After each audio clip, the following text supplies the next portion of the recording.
And so we have all of this going on in verbs. We have it happening in the present. We have it happening in the future. We have it happening in the aorist tense, in the imperfect tense, in the perfect tense, in the pluperfect tense, in the indicative mood, in the active voice, in the middle voice, in the passive voice, with time of action and kind of action, blah, blah, blah, blah. It goes on and on and on. But the cool thing is, remember, every time we look at these verbs, we can break it down morpheme by morpheme and identify little clues in each one to say, well, that's this, and that's this, and that's this, and that's this. And then, bam, you've got your translation.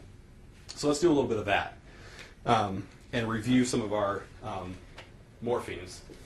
And remember, a morpheme is the smallest unit of meaning in a language.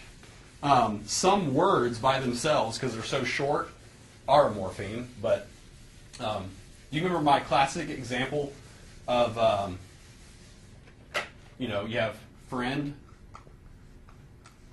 right? That's a morpheme all by itself. You can't break that word down any further. It has all of its meaning compacted in that. But if you say friendly, one word, but how many morphemes? Two, right? Friend and Lee. And then if I say unfriendly, how many morphemes do you have there? Three, right? So unfriendly, one whole word, but there's three morphemes we just piece together like that in our minds and make sense of it, right?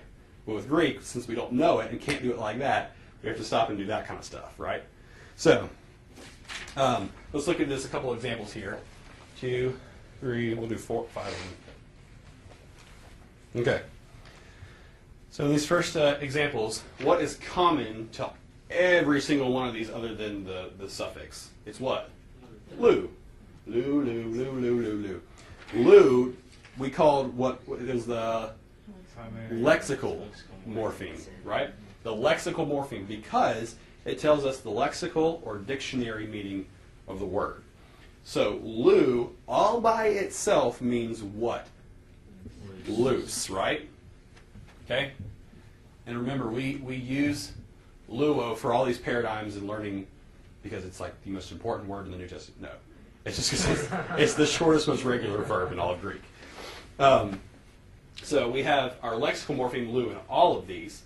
Now, how many morphemes do I have in this example? This first one? 3. Can you name them for me from left to right?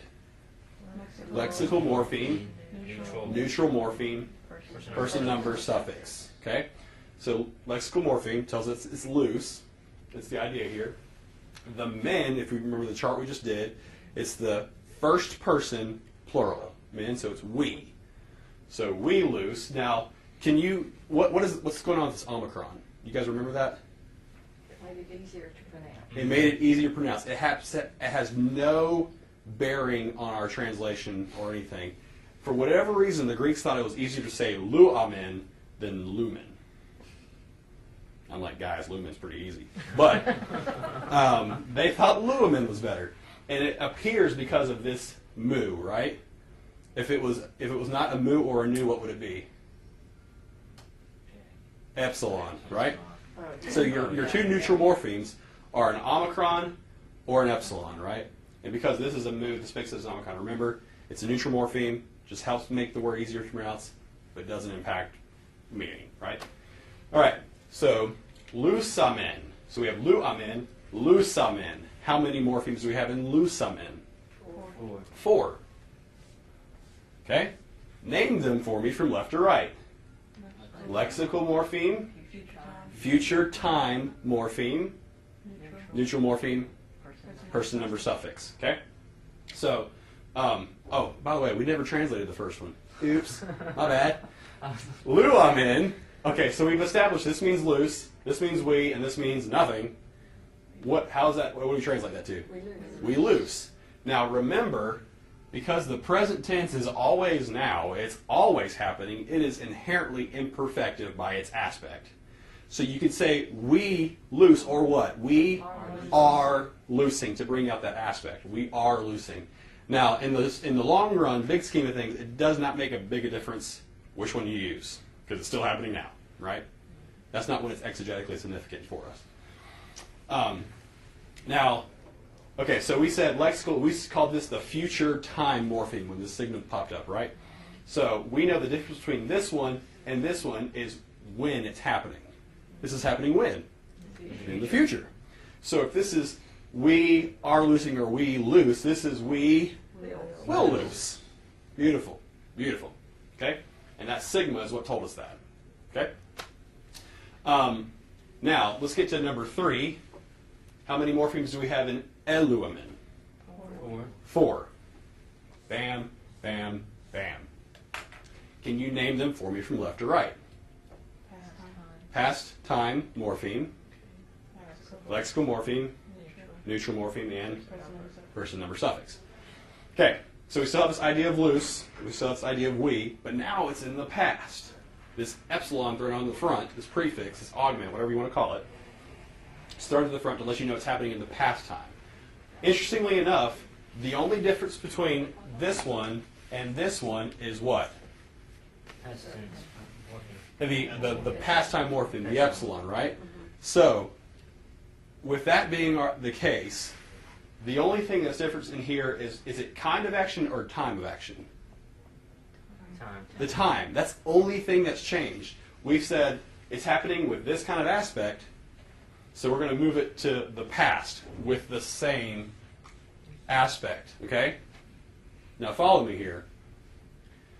If you're going to bring up the imperfective aspect of this one, we are loosing in this one, and you throw it in the past, how do you translate that? We were loosing, or we kept on loosing, or we continuously loosed, something like that, right?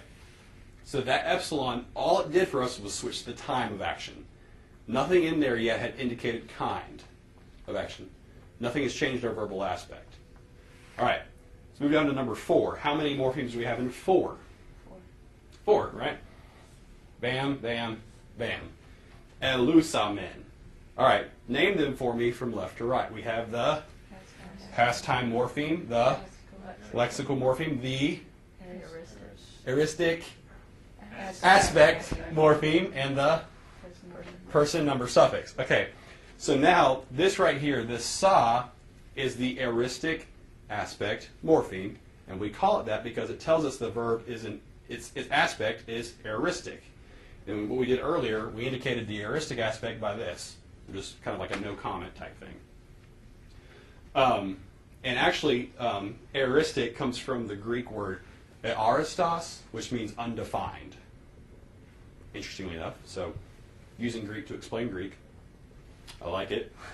So elusamen. Now here's where I remember when we first went through this, we kind of scratched our heads and we're like, well, how do you translate that, right? Well, you just keep it as a simple past tense, right? This is still we, isn't it? And it's still loosing. It's still in the past, but you want to keep it as a simple translation. How do you do that? We loosed. Bam, done. Move on with the story, right? So we were loosing, eluamen. We loosed, elusamen. And that sa there is what told us that, just to keep it simple. Okay?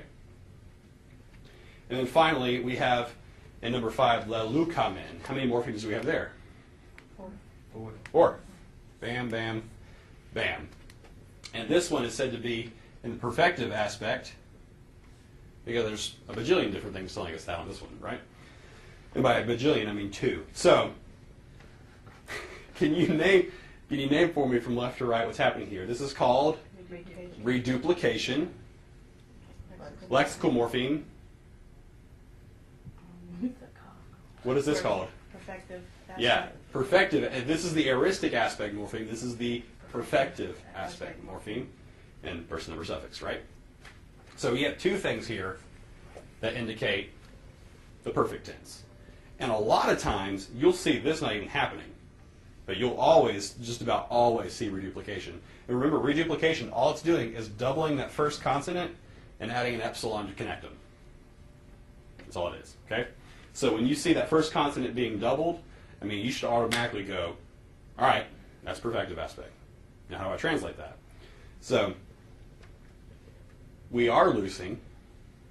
We will loose. We were loosing. We loosed. Now, how do we translate this? And we have loosed. right, has this idea that it happened in the past. That have gives us the indication that something is now happening in the present because of the result of that. Okay? So we have loosed. All right. Just for fun, let's see if we can't parse all of these. So just to remember. Chris, could you say we loosened, or is that anymore? There are other ways to translate, I think, both the aorist and the perfect, but they end up sounding so similar that it's best to be really rigid with the way you translate them so to not confuse yourself on your own translations. Okay. Yeah, but good question. So remember, we're always trying to try to get tense, voice, mood, person, number, and its source. So where that verb comes from. So in this first one, we have what tense? The present. What voice? Active. What mood? Remember those 2 free points you got on every single one of your quizzes for that? What about person and number? First person. Plural. From? Luo. Right? I loose. Or I am loosing, right? So all of this information over here stays the same. All the way down, right? Because the person and number ends up being the same. All of these are in the active, all these are indicative, and they all come from Luo. So all this information. So the only thing that we're changing over here is our tense. Right? So this is in what tense? Future. This is in what tense? The imperfect. Imperfect. This is in what tense? The aorist tense. And finally we have the perfect tense. Very good. Okay? So that is our review on verbs. Okay? So when you remember on verbs, you break it down either to primary or secondary endings. So it's either o, ace, a, mente, usi, or nu, sigma, none, min, te, nu, or san. Good. So you have those endings that you have to work with, so you know is it first person, second person, third person, is it singular or plural? That figures all that stuff out for you. And then from there, you've got to know your lexical morpheme, right, which you get from your vocabulary. Whether or not the neutral morpheme will pop up, because of consonants. This is called the future time morpheme. This is called the past time morpheme. This is called the heuristic aspect morpheme. This is called the perfective aspect morpheme, and this is called reduplication. So if you can somehow keep all of that in mind, all at the same time, verbs are a joke. You're like, whatever. No problem. All right. So that's our verb review. Any questions on verbs? That's, in a nutshell, what we've covered in, 12 weeks, right?